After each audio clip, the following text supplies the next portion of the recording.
the only mic I think we should wait for, right? Tom, you can hold on to the mic. You mentioned a little bit, but I want to get back to what the leadership group would like to hear from the candidates.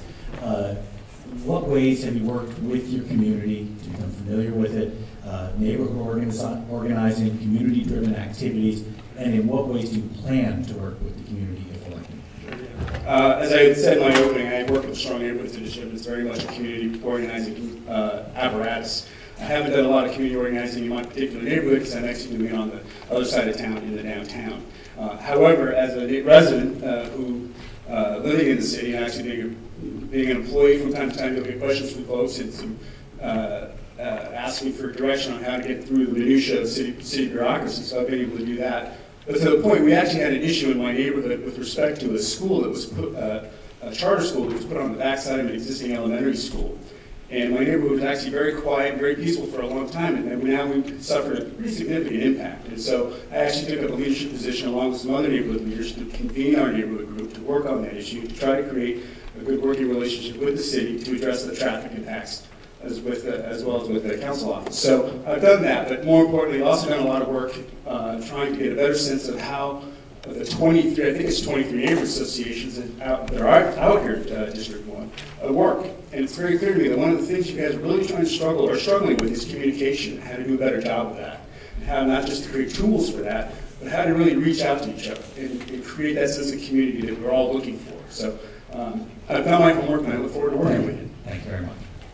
Pete Constant. Thank you. You know, Tom had mentioned commitment to community. I think all of you out here who know me know that I have a demonstrated hardcore commitment to community. We have built a number of neighborhood associations in this district, and they didn't just come up by chance. They came up because we in my office, along with my staff, we went out to those neighborhoods and we asked them to organize, and we helped them, we mentored them, we gave them the tools to do so. We have by far the best communication amongst neighborhood association and residents throughout the city. It's something that we've worked on from day one. In fact, both of these gentlemen met me in the context of community events in this district. Tom, as he mentioned, over the issue with the school, and David at my community office hours. It was the first council member to bring community office hours to the district, so you don't have to go to City Hall. We have great communication in this district. We'll continue to build it with innovative technologies like the iPhone application, new website technologies that we're developing that will be launching soon, and continuing to build the 4 neighborhoods that don't have associations. Thank you very much. David Clancy. Thank you. Well, I'd certainly agree that Pete's formed and done a good job with neighborhoods. Told him that before. I think that there's a good basis to build on, and I think from meeting a lot of people in the neighborhoods, one of the problems I see is that a lot of people feel like they get their problems voiced in their association, and it ends there. So I'd like to sort of build on the District 1 leadership group, add strength to that group any way we can. From what I've been told, it's already got members of every neighborhood association already part of it, and perhaps they need to meet with the councilman more often, every other month. Maybe that's not enough. I'd also like to see maybe a drive. You know, the city council's office has $35,000 that's set aside for community grants, community outreach. I'd like to see maybe a program to build on the number of people in the neighborhood associations, maybe as a contest, and give the neighborhood that gains the most people to their group, and give them a community grant. Thank you.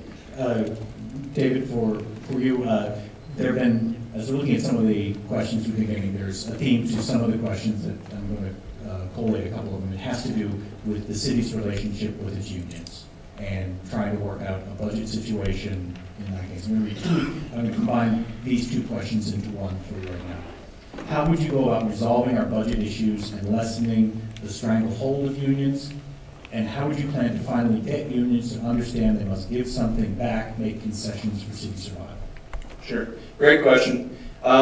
It's funny, there's a real disconnect with the city's employee unions, especially fire and police.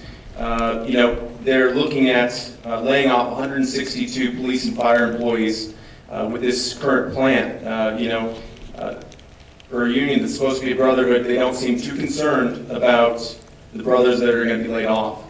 I'd like to see that sort of common sense principles brought to the table. My wife's company was facing a layoff of 2 employees out of 30 in the company. Everyone took a 7% pay cut. So I don't know why the unions have been so unwilling, except for the fact that the binding arbitration requirement in the city charter gives them such strength over us. And I'd like to see a city charter amendment. I'd like to put it on the ballot and have the people be able to sort of have their voice heard. Thank you. Tom Johnson.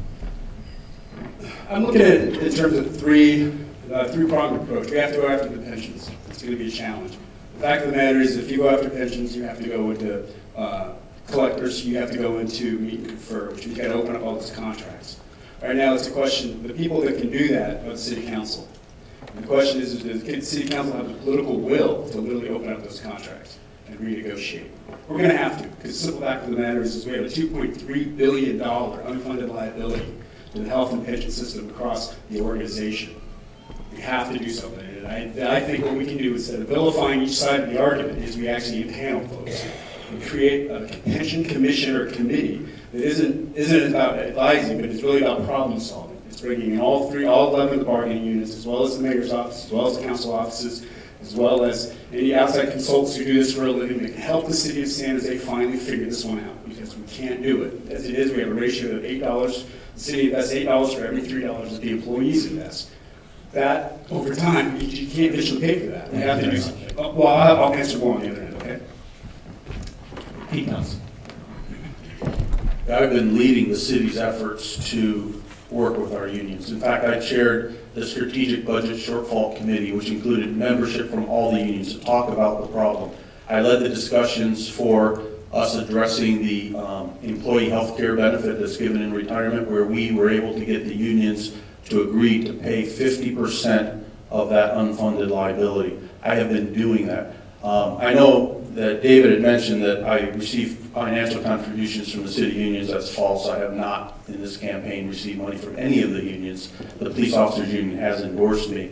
But I've been working with the unions to find these solutions. We have too many unions. We have over 11 unions in the city of San Jose, and we have laws that we have to bargain within. But I have been leading those discussions, and we will do it. And I have led by example, taking a 7% pay cut last year and a 10% pay cut this year, because I'm not willing to ask my employees to do anything I am not willing to do myself. Fortunately, several of my council colleagues have followed, and I hope soon our employees will too. That will go a long way to fixing our budget deficit. Related to another union question, if we have to cut union employees, is there a way to do so via merit versus seniority, i.e. keep the best workers, not simply senior workers? Unfortunately, no. The way the laws are written in the state laws and the bargaining units agreements, it's a seniority-based system. I don't think it's a good system, but it's a system that we've been dealt by the state, and we have to deal with it. But what I can tell you is I am going to continue, as I have for the past 3 years, to ensure that important essential city services, those positions are preserved first.